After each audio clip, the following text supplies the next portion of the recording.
నువ్వు 104 మంది చట్టవిరుద్ధంగా అక్కడ ఉన్నవారిని గౌరవప్రదంగా తీసుకునే వచ్చే శక్తి నీకు లేదా? ఇక్కడ అమెరికా ప్రభుత్వం అక్కడ కేసు పెట్టింది. దానికి సంబంధించి 2100 కోట్లలో 1750 కోట్లు ఆంధ్రప్రదేశ్లో. ఇక్కడ చంద్రబాబు ప్రభుత్వం పట్టించుకోదు. Day in and day out Jagan గురించి చెప్పిందే పాడింది పడరా పాసిపనుల దాసరని రోజు అవినీతి గురించి పుంకాలుగా చెప్పడమే. మరి ఇక్కడ సాక్షాత్తు అమెరికా ప్రభుత్వం వచ్చేసి వాళ్ళ ఛార్జ్షీట్లో ఆ విధంగా ఆంధ్రప్రదేశ్ ప్రభుత్వ పెద్దలకు 1750 కోట్ల రూపాయలు ముడుపులు ఆదాని ఇచ్చినాడు అని చెప్పేసి క్లారిటీగా ఇస్తే కనీసం విచారణ జరిపే దమ్ము లేదు చంద్రబాబు ప్రభుత్వానికి, కూటమి ప్రభుత్వానికి. భయం, కారణం మోడీ భయం. ఆదాని ఎవరు? మోడీ ఆత్మ. మోడీ ఆత్మ జోలికి పోతే ఏమైపోతుందో తెలుసు చంద్రబాబు. కాబట్టి రాష్ట్ర ప్రభుత్వం చర్య తీసుకోదు, విచారణ జరపదు, కేంద్ర ప్రభుత్వము చర్య తీసుకోదు.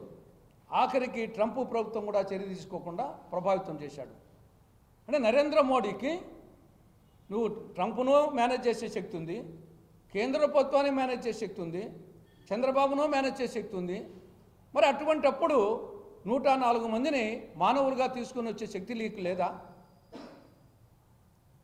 కాబట్టి నీకు మొత్తం భారత జాతి పరువు ప్రతిష్టలను తాకట్టు పెట్టినా సరే నీ మిత్రుని, నీ అవినీతి చక్రవర్తిని, నీ ఆత్మను కాపాడుకోవడం నీ ముఖ్యమని తేలిపోతుంది. ఇది చాలా సిగ్గుచేటైనటువంటి విషయం, అటు మోడీ గారి విషయంలో కానీ, చంద్రబాబు నాయుడు గారి కూటమి విషయంలో కానీ. ఇక రెండవ అంశం ఫ్రీ జోన్.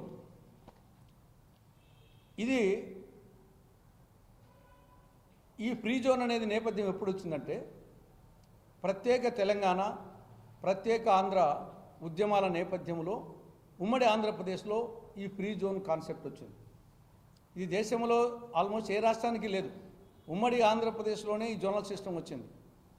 ఆ రోజు ప్రత్యేక రాష్ట్రం కావాలి, ప్రత్యేక తెలంగాణ కావాలని, ప్రత్యేక ఆంధ్ర కావాలని వచ్చిన ఉద్యమాల నేపథ్యంలో 6 పాయింట్ ఫార్ములా వచ్చింది 1973లో. ఆ 6 పాయింట్ ఫార్ములాలో లోకలు, నాన్ లోకలు, స్థానికేతర ఉద్యోగాల కోసం కొన్ని జిల్లా స్థాయి ఉద్యోగాలు, కొన్ని జోనల్ స్థాయి ఉద్యోగాలు, కొన్ని రాష్ట్ర స్థాయి ఉద్యోగాలకు సంబంధించి జోనల్ సిస్టమ్ను ఆనాడు 1973లో 6 పాయింట్ ఫార్ములా వస్తే అక్కడ 371D ఆర్టికల్, భారత రాజ్యాంగంలో 371D అనే ఒక రాజ్యాంగంలో ఆర్టికల్ ఇంట్రడ్యూస్ చేసి దాని మేరకు 1975లో ప్రెసిడెన్షియల్ ఆర్డర్ వచ్చింది. అంటే మొత్తం ఓవరాల్గా ఉమ్మడి ఆంధ్రప్రదేశ్ను 6 జోన్లుగా విభజించడం జరిగింది.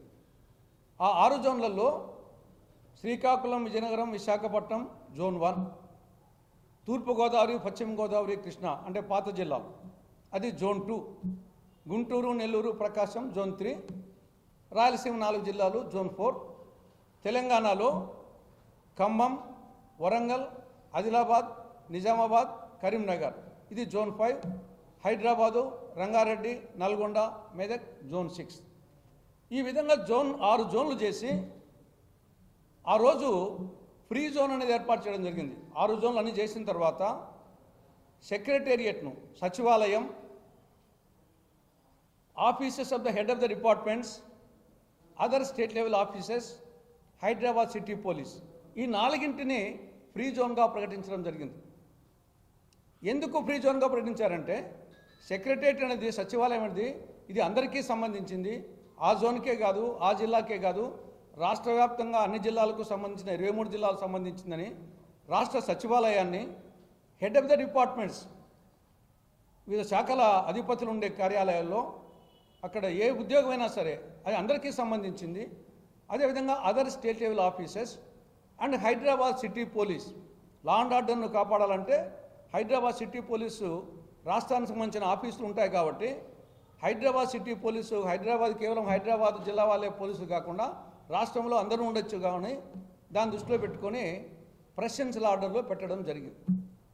అది జరుగుతూ ఉన్నాయి. రాష్ట్ర విభజన తర్వాత సీన్ మారిపోయింది. ఇప్పుడు సచివాలయం అంటే ఆ రోజు సచివాలయం ఎక్కడ? హైదరాబాద్లో ఉంది. సచివాలయం head of the departments, other state level officers, Hyderabad city police అన్నీ తెలంగాణ రాష్ట్రానికి పోయినాయి. ఇప్పుడు మనకు సెపరేట్గా మనకు సచివాలయం, హెడ్ ఆఫ్ ద డిపార్ట్మెంట్స్ ఇవన్నీ సెపరేట్గా మనకు వస్తున్నాయి. కానీ ఇది వచ్చేసి ఇంకా ఫ్రీ జోన్గా ప్రకటించలే. ఇవన్నీ 3వ జోన్ కింద ఉన్నాయి. గతంలో 6 జోన్లలో 3వ జోన్ కింద ఉన్నది గుంటూరు, నెల్లూరు, ప్రకాశం. ఆ గుంటూరు 3rd జోన్ కిందనే ఈ యొక్క ప్రస్తుతం ఉన్నటువంటి రాష్ట్ర సచివాలయం కానీ, హెడ్ ఆఫ్ ది డిపార్ట్మెంట్స్ కానీ, other state level officers, Amaravati city police అన్నీ 3వ జోన్ కింద వస్తున్నాయి. అంటే మిగతా 3 జోన్లకు అవకాశాలు లేవు. రాష్ట్ర సచివాలయంలో ఉద్యోగాలు, అది క్లర్క్ ఉద్యోగం కానీ, ఎన్జిఓలు ఏదైనా సరే, అది ఓన్లీ 3వ జోన్కు సంబంధించి మాత్రమే వస్తుంది. ఇప్పుడు ఫ్రీ జోన్ చేయకుంటే ఈ యొక్క రాయలసీమకు కానీ లేకుంటే మిగతా 2 జిల్లాలకు కానీ వర్తించదు.